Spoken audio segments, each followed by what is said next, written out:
Anyway, apparently honey in Brazil is really, really, really expensive. You know why? Because there's only one bee in Brazil.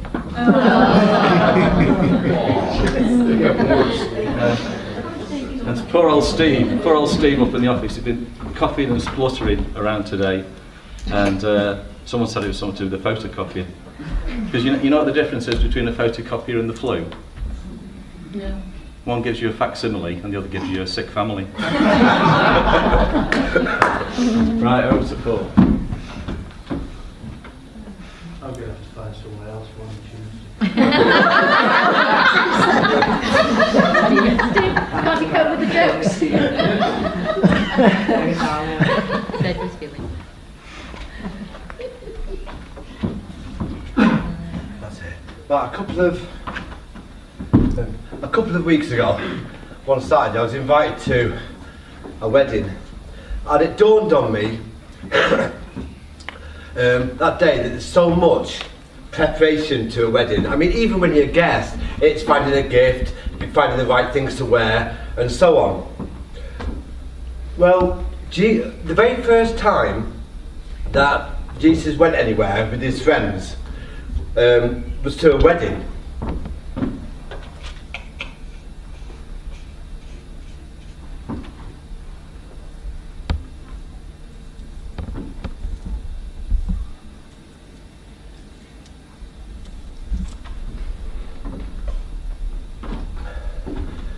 Anyway, he went to the wedding, sat down, and it must have been. We assumed that it must have been one of his relatives, because Mary, his mother, was invited there as well. So the wedding got underway, went full swing, and the party was going with the blast. The bride and groom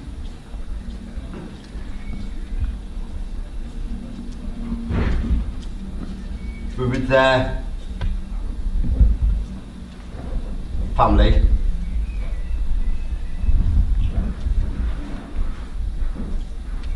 Round a table, and there's also a little crowd of people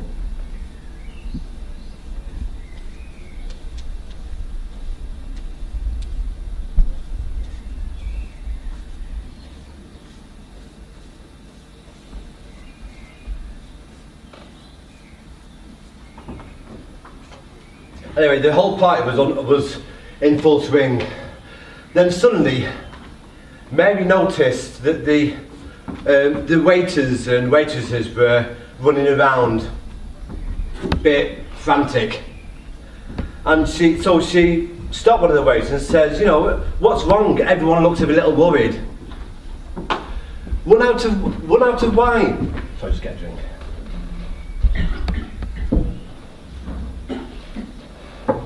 Run out of wine, and we don't know what to do, and we can't. You know what I mean? This is a disaster.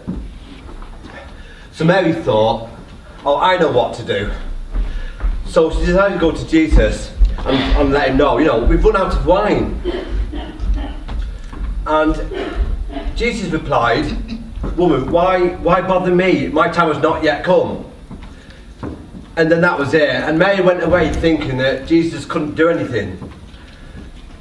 But what Jesus was trying to tell her is that he can only do what God wants him to do.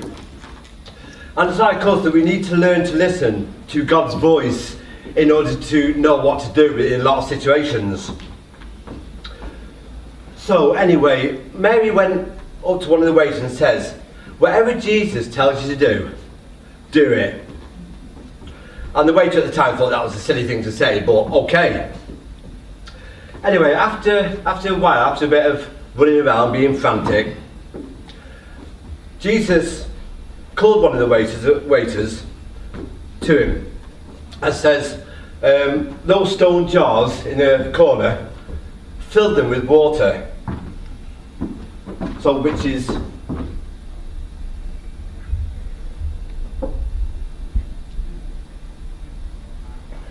which is what they did.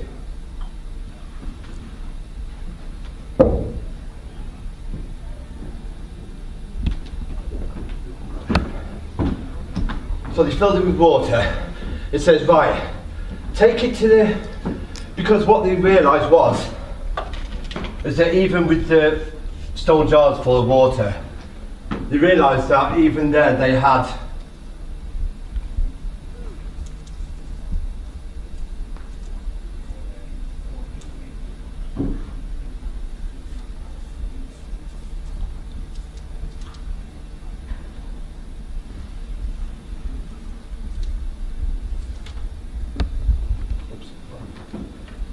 problem.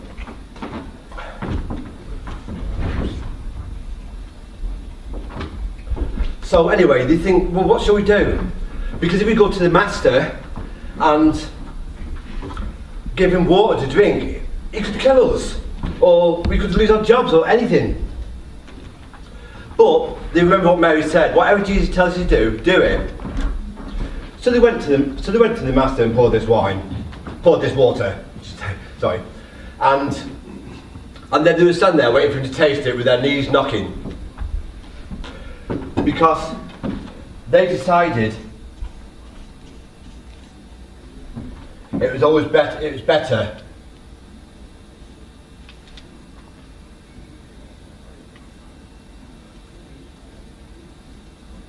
to obey. So their knees were knocking and everything, and they were expecting a frown, they were expecting anything except what they saw, because as he drank it, he actually smiled and says that normally you give out the best wine and then give out the cheaper wine, but you've saved the best till last. Because what had happened was, it turned it into wine. And Elsie wants to know how you do that afterwards. Make a change. You've got a full book you want to do. Well, that was it. That's just a trick. Jesus did it for real. Anyway, so they were celebrating because the water had been turned into wine, and they realised that obedience is far better, because whenever we have a problem, if we go to Jesus, then the problem is always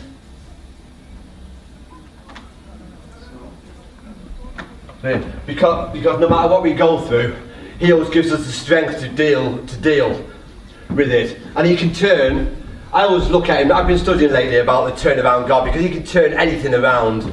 He doesn't just change things a little bit, but he's into full transformations.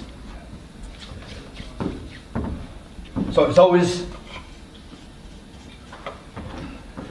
better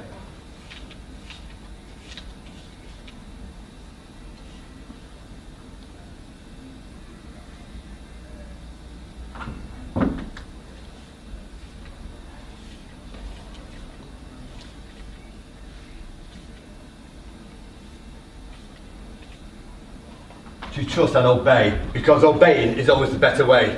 Thank you.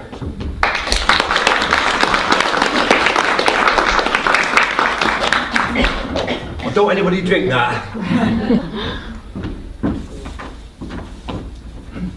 Thanks, Paul. Familiar story. It's good, wasn't it? Paul mentioned the key word there, transformations. Transformations, I like words, and transformation's a good word, isn't it? It's sort of having that, the thought that something can be different, something can be brought out of something else for the better, really. And quite often, if we look at our lives, look at things, often through perhaps apathy or ignorance, we settle for something less than what might have been or what could be. We dismiss the possibilities. Somebody once asked me what the difference was between ignorance and apathy. I said, I don't know and I don't care. But often we can be like that in life, can't we? I don't know and I don't care. Because we don't really want to dwell on those things. We much rather dwell on the easy things, having stuff, having better stuff, wishing we had stuff, and things like that. So there's a little challenge. It's a 10-minute DVD looking at this sort of thing, and maybe we can relate that to our own lives and see how sometimes some of these things we get so caught up in the things that don't really matter, really, and the things that really matter we're apathetic to, or we seem to have ignorance sounds a hard word, doesn't it, sometimes? You know, somebody calls you ignorant. You know, we often have a particular meaning of a word that we choose to take, and we can take offence against it. But ignorance, quite often with ignorance we talk about bad manners, people being ignorant, don't we? But ignorance is more than that, isn't it? Ignorance, when you think about it, is selfishness. You know, we're right, I'm right, what I think's right, what I do right, what you do's wrong. Not willing to take on board maybe some of the things and be challenged. So all of us have probably got elements of that at different times. And but anyway, let's watch this DVD and see what we think about this.